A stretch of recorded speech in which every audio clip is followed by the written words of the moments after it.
Robert is a member of the WHO Expert Advisory Panel on Drug Dependence and Alcohol Problems.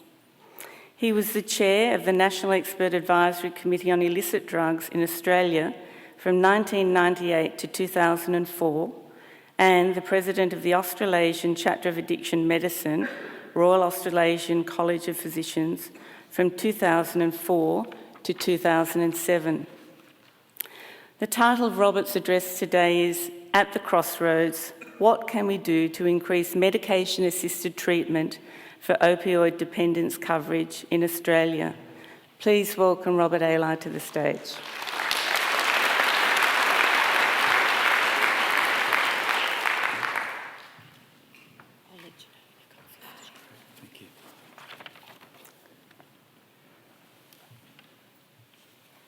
Thank you very much for that introduction, and I'm delighted that Jim is here, a long-standing friend and a great mentor who encouraged me in my early career to think about staying here and gave me hope and opportunity that it would be profitable. I'd also like to thank APSAD for bestowing this recognition. It's something that I am quite pleased to feel the recognition, but surprised and humbled by it, so I thank you for that as well. If I was giving this talk a decade ago, the photos there would be the one on your far left, the poppy head, because actually when I came into the field, everybody that we saw was heroin addicted. Distribution of pharmaceutical preparations were rare, and we did see it, but it was most uncommon. I want my talk to really blend in some themes and builds upon the previous keynotes that have come before me. I want to take from Anne Roach's example and start at the very macro and then cone into the micro. I want to borrow from Alison Ritter's presentation and talk about the politics of language and the interface between what's important and what's represented. And I wanted to take from John Marsden's talk and talk about horse races and whether or not we're backing the right horse, but also to talk about the interface between the way we counsel patients and the way we prescribe medication. And I'll probably take from Alex's talk as well, because I now can see how we can afford to expand opiate treatment with his excellent suggestion. So let me start on the macro, and this will be familiar to all of you, but I just want to come at things from different points of view, to see it through a different lens, if you like. We know that there is a large population of people who use opioids, somewhere between 26 and 36 million, and almost half of that is attributed to heroin, and we're pretty dodgy, actually, at trying to understand how many people have problematic heroin use in Australia. We don't have good measures of that, but it's somewhere under 100,000 by best available guesses. And it causes lots of problems. So while numerically they're small, in terms of level of harm and recognisable harm in the community, they're large. If they don't receive care, they're at risk of dying prematurely. A lot of that due to heroin overdose, and we're trying many innovative things now to try and correct that risk. But even those who are in treatment die prematurely, and we see this as a tragic consequence of a problem that just is difficult to treat and difficult to get control of. The problems extend further. Social and economic costs through crime and unemployment and other social problems reflect and shape community attitudes and values about what we should be doing and how we should be responding. These are the consequences that they're aware of, and they don't necessarily see it through the lens of personal tragedy, but rather through the lens of a concern about community amenity. We've been fortunately spared the tragedy of HIV in this group, and a lot of it was due to the forward vision of people in Australia that recognised things that perhaps the politicians and the broader public didn't really understand. Les Drew, when he was Chief Health Advisor on substance use, recognised the need to do things and helped shape and structure an informed government response that didn't fully think through the consequences of the language that they were using at the time. So let's talk about opiate agonist treatment, and let's talk about what it can and can't do. It certainly reduces but doesn't always eliminate heroin use, and that becomes a point of friction in the community context where people feel that really we shouldn't be allowing continued use to occur. It certainly improves health and social functioning, reduces the risk of death, reduces the need for criminal behaviour but doesn't always extinguish it, and we're now seeing people continuing to be involved in criminal behaviour of some sort just to be able to afford to stay in treatment, which seems perverse. And it certainly has an impact on HIV. If we compare it to doing nothing, it actually does have a significant benefit on the areas of heroin use, imprisonment and employment. If we compare it to other popular forms of treatment, detoxification, which, as we know, isn't a treatment in its own right, just a doorway through to a relapse prevention intervention, or outpatient drug-free treatment, it does better in that race as well in terms of heroin use, crime and sexual risk. But the one that's captured real interest has been the last one, the comparison to antagonist treatment, and it's much better at keeping people in treatment than that of antagonist treatment. Now, I've intentionally put this up as comparisons, and as John was really requesting that we don't see these things as horse races, regrettably, politicians and often the greater community do. And we were reminded that, in fact, and Alison did this quite eloquently, that the public see naltrexone as a better option than opiate agonist treatment. And I guess that I'm siding with John on this. I don't see this as an either-or.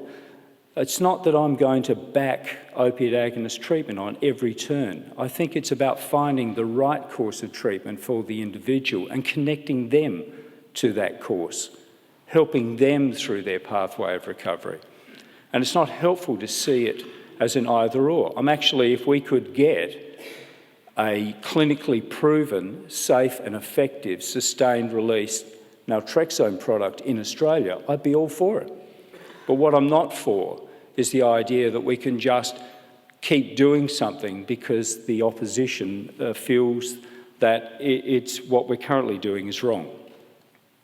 Okay, so what about reach? These medications have got substantial reach. 62 countries for methadone, 35 for buprenorphine. WHO has now recognised both these medications as being part of the essential groups that should be provided. And within the region, so we're starting to cone down now, we're seeing evidence of uptake of safe and effective treatments that are evidence-based. Starting in Hong Kong in the 1970s, I'm just currently part of a team that's reviewing their methadone treatment program because they continue to want to see whether they can improve on it, followed by a variety of other countries, probably the biggest milestone being China, because as a major player within the region, its acceptance of this form of intervention has a flow-on effect to other countries who followed suit and wanted to also see it being brought up. But it's the last case there, Singapore, that singles out a point of concern. They started buprenorphine in the year 2000. I was at a conference in 2006 when the government announced that they were stopping that treatment. And they were stopping it because of community concern, which was actually a media beat-up. It was front-page newspapers that was extolling the harms of these treatments And the easy diversion, the capacity for people to get away with purchasing the drug and selling it on to others to make a profit from it, that unravelled the government's support. And that has been unable to be turned around. No amount of private or public lobbying has made any dent in the government's resistance to revisit this as a treatment option. So these relationships are quite fragile, and there were many of us who were worried that the Singapore experience was actually going to have a retrograde step. But fortunately, countries like Taiwan and Vietnam and Cambodia have continued to move forward with this option, and they also are now exploring other evidence-based approaches and are moving away from a treatment we know that doesn't work. That's the compulsory treatment approach. And we've been part of that process. Many of the people in this room have been there providing assistance, advice, advocacy. The Australian government has actually made a financial contribution to it. But to say that I would be pleased with the size or the length of the commitment would be an error. I think our government has failed to recognise the contribution we can make and has failed to recognise the obligation we have to our neighbour countries. So how do we get here, where we are now? Why that graphic at the beginning of the prescriptions? Well, it started in '69, before I was even thinking about a career in this area. When I came to work in this treatment area in 1985, we had around 100 patients in our clinic. I was one of the small medical staff. I knew all the patients. I knew what was going on. We've now got 4 clinics.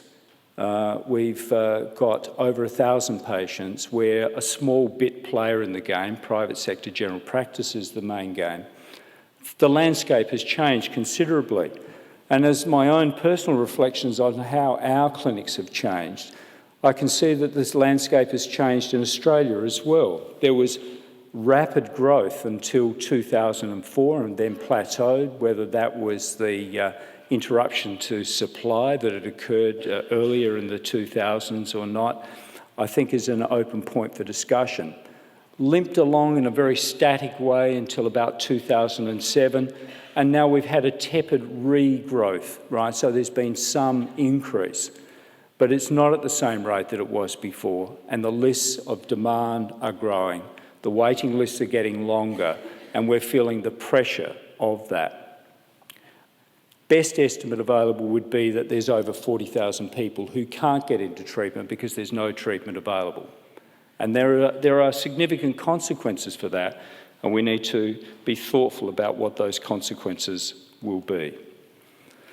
In terms of the way we provide services, you can see per head of population, New South Wales and Victoria have the largest amount. Shouldn't be a surprise. Most estimates would place half of the problem located in the state of New South Wales.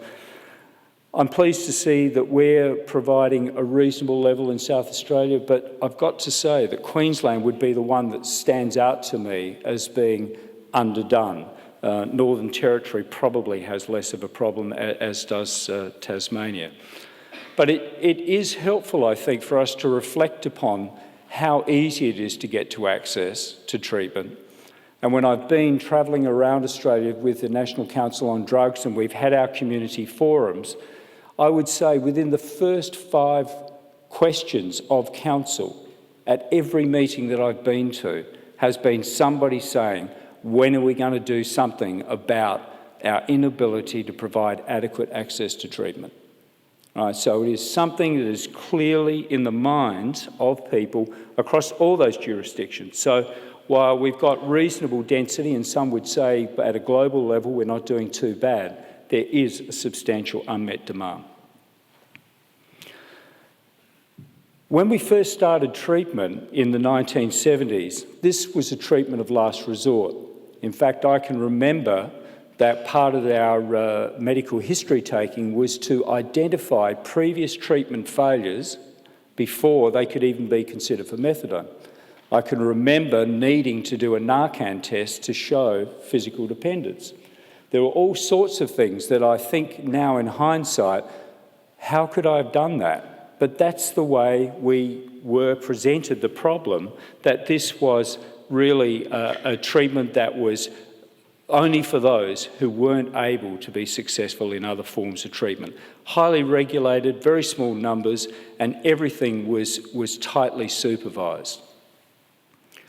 However, as growth in problems occurred, particularly the recognitions of deaths, the risk of HIV, starting to have an understanding of hepatitis C and other issues, we had to look at how we expand treatment quickly, and that treatment expansion occurred in general practice and community pharmacies.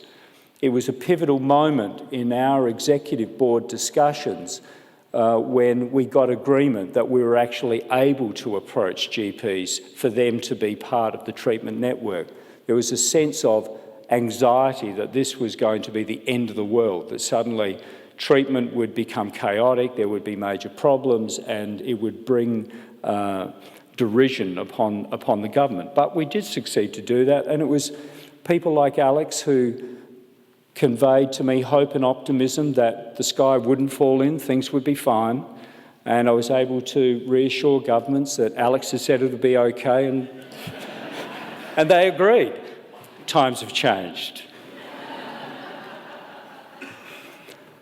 Buprenorphine came about in the year 2002, and we didn't have much experience of this. In fact, the Australian government sent me to France so that I could meet with the French authorities to understand how they managed their system and what lessons I could learn from it. Well, I came back and gave them quite a detailed summary of it, and they ignored all of that and decided, no, we've got a good treatment system. It's called methadone. We'll just do the same. And so we did. That's exactly what we did. And as a consequence of that, even though the medicine is less risky in terms of risk of overdose deaths, it doesn't have the same depressant effect on the respiratory system, we persisted with that. And there were early concerns about diversion. The tablets were easier to get out of the clinic than they were to get methadone linctus, and the solution to that became Suboxone. And that's certainly on the best available evidence, and Bryony Lawrence and colleagues have looked at this in some detail. It does appear that the combination product reduces the risk of diversion and injecting.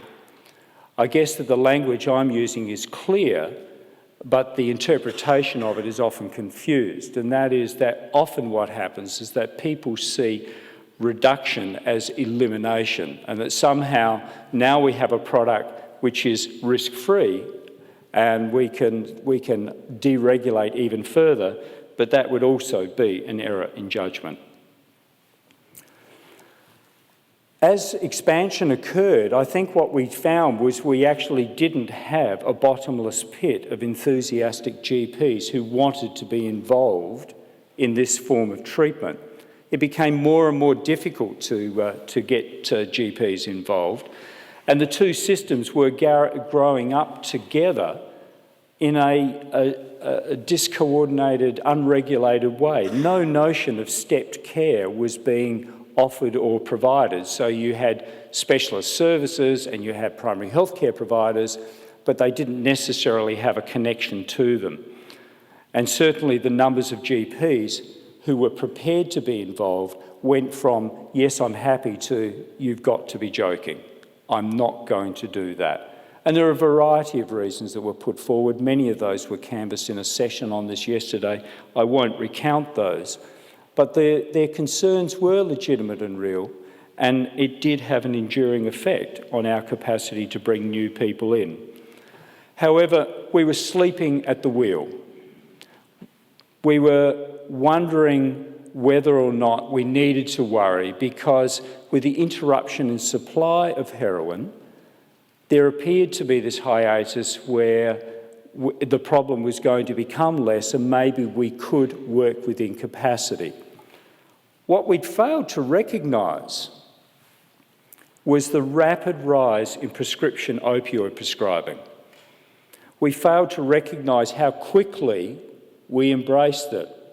This was our comfortable and relaxed moment where we moved into the 13th position. At one stage, we were up as high as 10. So we certainly have enjoyed the opiates. And I think what has happened is that we've got 3 emerging markets that we hadn't previously recognised.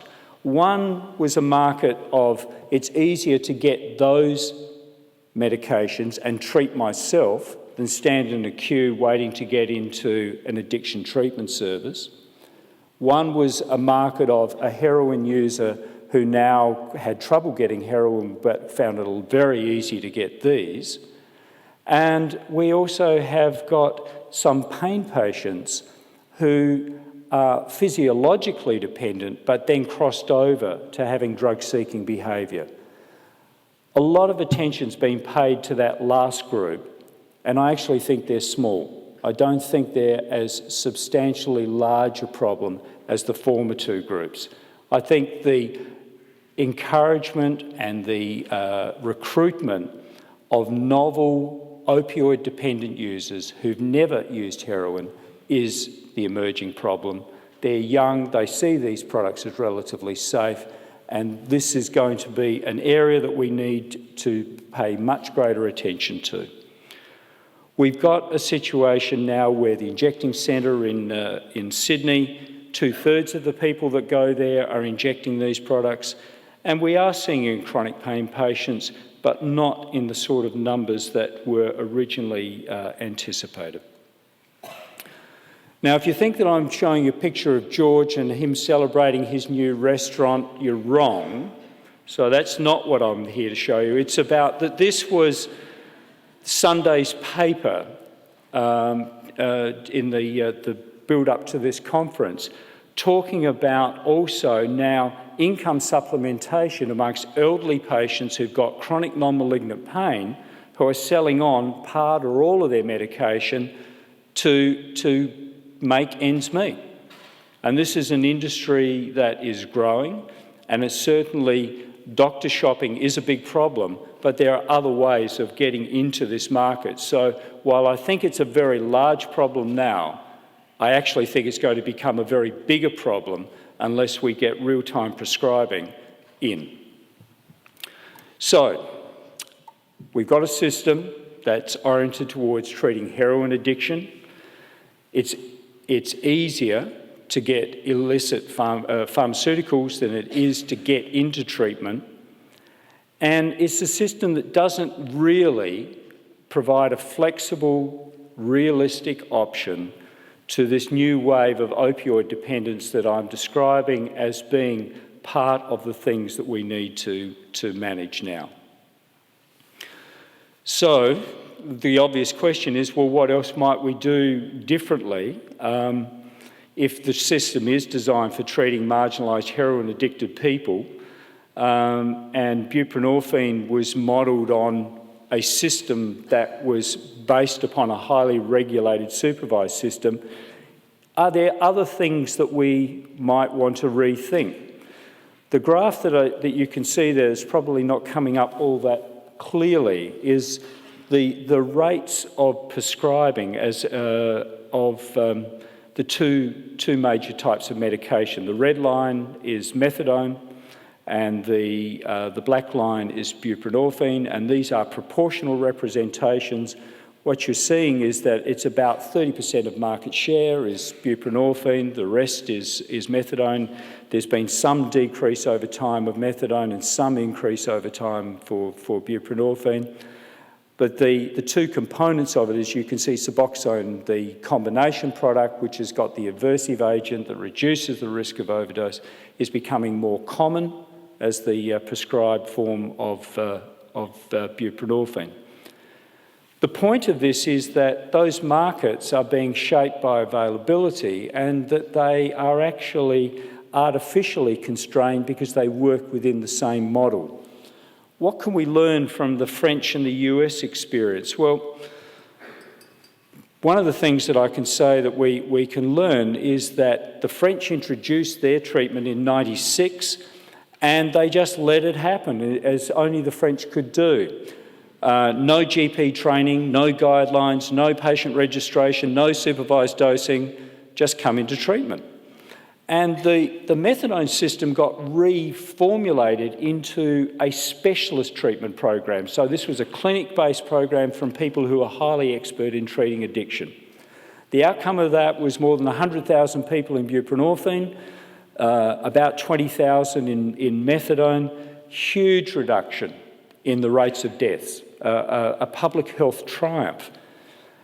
But what about at the patient level, right? So the population was happier. What about at the patient level? Well, there were some concerns. Go to any near neighbour country in Europe and they will complain about illegal French buprenorphine, which is being used because it's very easy to truck it elsewhere. However, against that, what has now emerged, and the French system is now stabilised as a stepped care approach.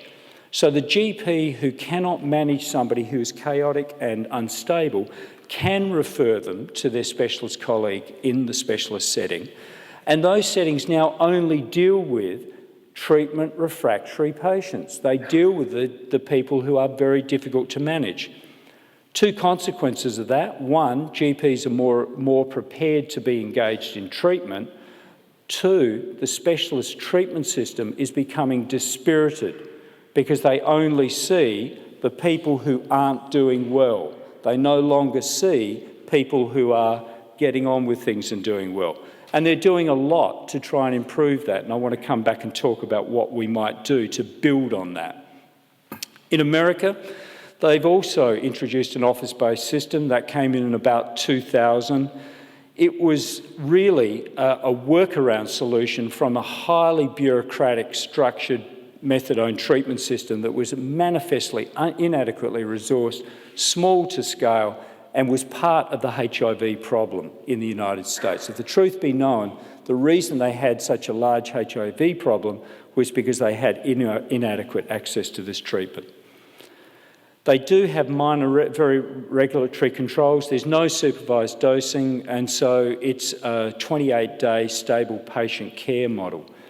And that's allowed a rapid expansion in treatment, and it's paradoxically captured that same group that I was talking about before, the prescription opioid abusers, but very few of the heroin-dependent people. There are problems with it. There are concerns about diversion and harms. It's becoming a focus of interest for NIDA. They're now very concerned about the risks and harms associated with that. And they also have not established that connection. So the specialist treatment programs don't really have a source of connection to the general practice services. So what are the things we can do to move forward? Well, Alison Ritter and colleagues in 2009 wrote a report called the Polygon Report. The ANCD commissioned that. We did that because we were concerned about this problem.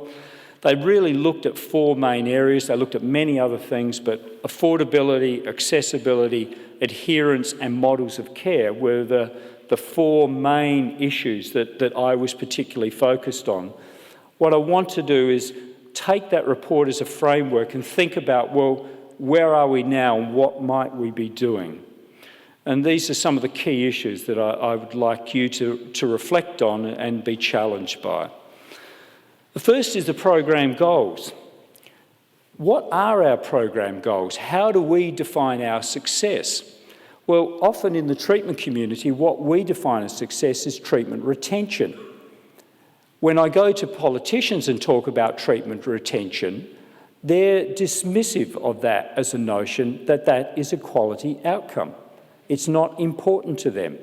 And there are colleagues that work both within Australia and elsewhere who've actually challenged that as a view that all I'm trying to do is be self-serving and maintain my own industry base. So I think one of the things we need to be clearer about is how we manage our goals. And Nicola Zeris and others are doing adaptations of the UK model, Australian treatment outcome profile, which I think is one of the major opportunities that we need to grasp and to move forward on. Is it about abstinence or harm minimisation? Well, I don't see it as an either or. John rather nicely pointed out the rule of thirds. A third get better and do it really quickly. A third take a long time to get there. And a third struggle and don't have credible improvement. Does that mean that we abandon the last third? No, we don't. We try and move them forward and help them the best we can. And we have a responsibility to reduce harm and to put it in that context. But the other challenge that's coming forward now, and there's been some glancing talk of it in this conference, has been the issue of political and community interest, the new recovery model. And I think, to me, recovery is about optimising the patient journey. It's about engaging them so that they have the best quality of life possible. And for each person, that journey will be different. Those outcomes will be different, but we have an obligation to measure them, we have an obligation to engage them, and we have an obligation to help them move forward. And we're not just going to do that by passively providing medication and not thinking about progress. We wouldn't do that in any other area of medicine. We shouldn't be doing it here. We need to think about service delivery models. At the moment, the mix has got 65% of our treatment care is being done in general practice, 70% are being dosed in community pharmacies. How do we ensure that system connects to a specialist treatment system, and how do we ensure that specialist treatment system cooperates with it so it does have a step care model? I'm disheartened that we've only got about just over 5% of GPs involved. When I've spoken to colleagues in the United States, they're amazed we've got that higher proportion engaged. Okay, so I'm glass half empty and they're glass half full. I think the thing that worries me, troubles me the most, is that only 149 new GPs were recruited into prescribing these medicines since 2007 in Australia. That troubles me. So I think we do have to do better at it. And I can't see my general practitioner colleagues being enthusiastic about this unless I'm able to say to them, with my hand on my heart, if it gets too difficult, we're here to help. And while I was very pleased to hear the comments from the Minister at the opening of this conference, I don't want just political talk, I want action. I want to see it actually happen. And often I think governments are very good at packaging future optimism, but not really getting into the deliverables. We also need to make it affordable. People are going without, children are going without, so that parents who are in these programs can afford the medicine that actually stops them from having a problem. We need to do something about that. And it's one of the things where I can see opportunity. The ANCD has recently convened a round table, has brought all the stakeholders together, including the affected community, to talk about how we might move this forward. There were signs of optimism there, but we will need to be advocating for this. We do need to see this as a big issue, and we do need to move it on. When we're looking at affordability, the states bear the biggest portion of the cost. The Commonwealth and the states always enjoy cost shifting between each others and finding ways of making the other pay for what they should be doing. But the bit that worries me is the bit in the bottom left-hand corner. The patients are picking up a third of the cost. It's absolute nonsense. No other chronic relapsing health disorder would we see that as an acceptable consequence. It's actually big business. It costs about $11.8 million per month for the total healthcare costs associated with it. Is that a good investment? Should we be paying that kind of money? Damn right we should. It returns value back to the economy, but nobody sees it that way. We've got a huge public relations problem that the community don't see this as a return on investment. They see it as a problem. So what are the key issues? I've already described some of these. We've got accessibility problems, people driving literally hundreds of kilometres to get access to a prescriber or access to their medicine. And geography in Australia matters. It's not like in Hong Kong where you get on the tube and you can go to another clinic that's 10 minutes away. We live in a very big country and geographically spread. We have a problem with medication non-adherence and diversion. Those are two separate things. People taking their own medicine, but not in the way in which we have asked them to take it, or people selling it on and moving it to other people. Non-adherence is quite common. This is not the only condition where non-adherence occurs, and most medical conditions it is an issue. To not be aware of it would be a mistake. But diversion is a problem because that becomes the grist for the mill that says this is bad treatment and we shouldn't be doing it because we can't control it. Actually, that's also a general problem. How many of us have been watching our parents leaning over the back fence receiving medicines from a neighbour who said, "Oh, I know what works for that," and then going in and getting something and handing it over? It's an Australian tradition to share your medicines around. Unsupervised dosing is an issue. Terminology is important. One of the things the new national guidelines, I hope, will clarify our language. Just because you take a dose away from the clinic doesn't mean it wouldn't necessarily be supervised by a responsible other adult. And we've always seen takeaways as being unsupervised. We've also not been thoughtful about the stepping process that most of our pharmacies are 6 days, so we usually give a takeaway at least one a week. But there is a threshold difference between getting takeaways for a week and takeaways for a month. And I think for long-term stable patients who are showing engagement and doing well, we should be normalising this and we should be offering them greater access to extended takeaway doses. I think we need to also be more thoughtful about measuring success. It's not just about how many feet go across the door, but what are the outcomes that are important. And I think we also need to now be much more thoughtful about measuring severity, complexity, and the strengths our patients bring to the clinic. Because too often what we're doing is looking at the weaknesses, but we don't actually look at the measurable improvements. And it's also a problem that we don't measure satisfaction.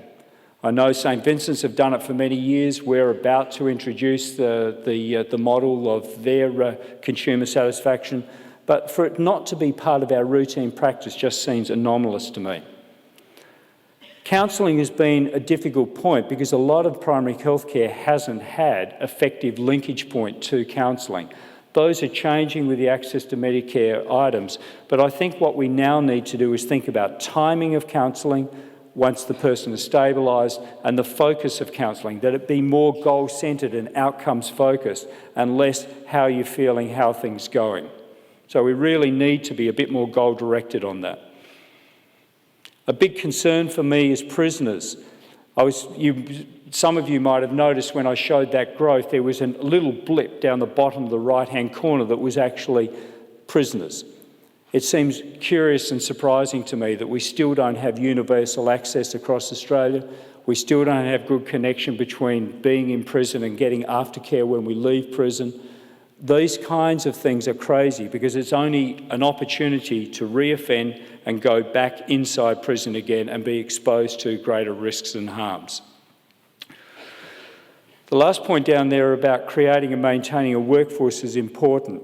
We now have a specialist area. The chapter of addiction medicine is a recognised entity within the College of Physicians. We have good collaboration with our colleagues in psychiatry. We have a good working relationship with the College of General Practice. But that needs to grow, and it needs to be seen to be, as any other medical specialty, a place that you get consultation advice. We haven't yet reached that point. The journey is going to be difficult. Medicare is ducking and weaving, trying to find ways to minimise the cost impact of this cottage industry by scale compared to some of the other things they fund, but we need to move on with that. Okay, so I'm told that I'm down to the wire. I need to wrap up. So let me just say, here are some of the things that we're thinking about doing at home, that we are doing at home, and that I'm encouraging other jurisdictions to think about. I think one of the great ideas that I like about Australia is that we can see opportunity and innovation and make it better. So we go elsewhere, see what's working there, and then blend it into our own practice. We are trying very hard now to develop a step care model. So complex patients do come to our services and we willingly take them. There is no barrier to access. We are much clearer about identifying who are the priority entry people. And we've taken seriously that people who drop out of treatment, rapid re-entry improves them. And so they're part of that mix, but they're not the only group. Many places don't have it. You've just got a queue and you go to the back of the queue and they don't actually think about accelerated access. We're more clear about how we assess people who can have unsupervised dosing, and that would be up to 6 days, and we're now moving towards a 30-day takeaway privilege for people who are doing well in treatment, but a responsibility to monitor and closely supervise that. Linking our counselling through community reinforcement approaches of using behaviouralist measures of reinforcement and contingency management. We can't provide individual counselling to all, and so we're resurrecting what was a common component of care when I first entered, which is group-based psychological interventions. And we are looking at how we can induct and stabilise people for GPs who are reluctant to take on new cases but are happy to take on cases that are stable.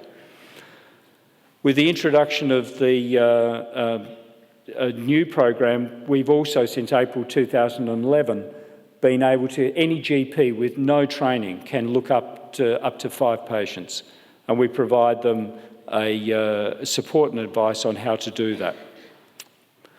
Okay, so what can I say about all of this? Well, I think our language now is that it's medicated assisted treatment for opioid dependence. The reason we use those words is because medication is part of the solution but not the entire solution. The linkage to psychological therapies is critical, and it's important, and it needs to be valued. That treatment works and is highly cost effective. We have got a good system, but it's not a great system. So we've done good for many rather than great for a few. But when is good enough? How much do we need to do? Well, I think we really need to reorient our predominantly community-based care model into a step care approach. I think we need to overcome that hurdle of affordability to patients, and we need to bring this treatment into the PBS system. We need to improve availability, which means recruitment of general practice, because I can't see any other way that we are going to be able to get local access. The introduction of real-time prescribing will help in the diversion, but as I pointed out in that newspaper article, there is other ways that people can get access to medicines. And while that is cheaper and more affordable, it will undermine the credibility of our program.